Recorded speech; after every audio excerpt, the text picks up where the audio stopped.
এই যে জেনে বুঝে কালিদাস যে দামোদর খাবার জল যোগায়, যার ভরসায় চাষবাস হয়, তাকে বিষিয়ে ফেলা হলো বজ্র ফেলে।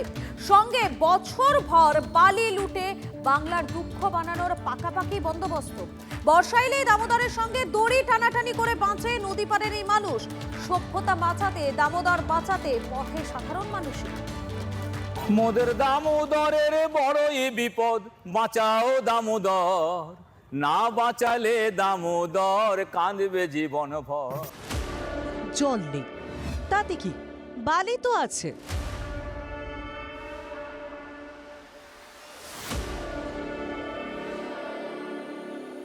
আর বালির গন্ধে দামোদরকে ছিবড়ে করে দিতে নেমে পড়েছে লুটেরারা। তৃণমূলের সঙ্গে বালি মাফিয়ার যোগ নিয়ে রাজনৈতিক দলগুলি বহুবার হইচই করেছে। সেই যুদ্ধটা ছিল এক পেশে, এবার মানুষ যাচ্ছে। তার জন্যই সংক্রান্তির মেলার মধ্যে বালি পাচারের বিরুদ্ধে মিছিল। গানে গানে দামোদর বাঁচানোর ডাক পশ্চিম বর্ধমানের কুলটির মানিকেশ্বরে। আমরা হাতে নাতে ধরেছি এমন একটি গাড়িকে যা মানিকেশ্বর ঘাট থেকে বালি তুলে যাচ্ছিল চীনাকুড়ির পথে। যারা বালি লুটে যুক্ত তাদের গলায় রাগ ঢাক নেই। দিনের শেষে করকরের নোট আসে যে। চালান নেই। দিনে কতবার করো এরকম? এই সকাল থেকে একটা পর্যন্ত 300 টাকা ট্রিপ নেই। 300 টাকা ট্রিপ নেই। মাঝে রাস্তায় কেউ ধরে না, পুলিশ বা কেউ ধরে না? না।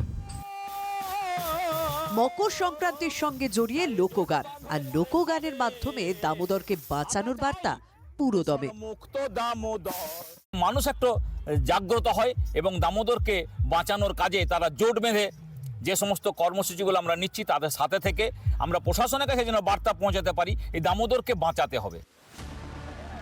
বালি লুট রুখতে গিয়ে কিছুদিন আগে জামুরিয়ার দরবারডাঙ্গায় বালিঘাটে মার খান বিজেপি নেতা জিতেন্দ্র তিওয়ারি। ডামরার ঘাটে গিয়ে বারবার অভিযান চালিয়েছেন খোদ বিজেপি বিধায়ক অগ্নিমিত্রা পাল। চোর পুলিশ খেলার মতো এক ঘাটে বন্ধ হলে আর এক ঘাটে বালি তোলা চলে। ঐকিক নিয়মে বদল আসে না। যারা লিগালি বলছেন ঘাট চালাচ্ছেন, তারাও কিন্তু বিভিন্ন ঘাটের চালান ইউজ করে ইলিগালি ওভারলোডিং করে চালাচ্ছেন, সেটাও কদিনের মধ্যে বন্ধ করে দেবে। 2 নম্বরের সাথে যারা যুক্ত আছে তাদের প্রতি কড়া পদক্ষেপ নিচ্ছে। প্রতি মুহূর্তে বিএলআরও গাড়ি ধরছেন, কেস দেওয়া হচ্ছে। এটা যে রাজ্য সরকারের যা পার্ট, সেই পার্টটা করা হচ্ছে। মানুষ যাচ্ছে, দামোদরকে বাঁচাতে এটাই হয়তো শেষ চেষ্টা। তাতে যতটা চোখের জল ফেলা আটকানো যায়। পশ্চিম বর্ধমান থেকে চন্দ্রশেখর চট্টোপাধ্যায়ের রিপোর্ট, TV9 বাংলা।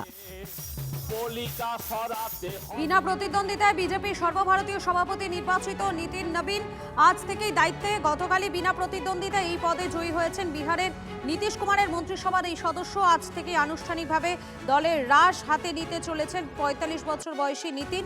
আজ সকাল 11:30টায় দিল্লিতে বিজেপির সদর দফতরে প্রধানমন্ত্রীর উপস্থিতিতে শপথ নেবেন নয়া সভাপতি। এই অনুষ্ঠানে উপস্থিত থাকবেন স্বরাষ্ট্রমন্ত্রী অমিত শাহ, প্রতিরক্ষা মন্ত্রী রাজনাথ সিং সহ দলের অন্যান্য শীর্ষ নেতৃত্ব।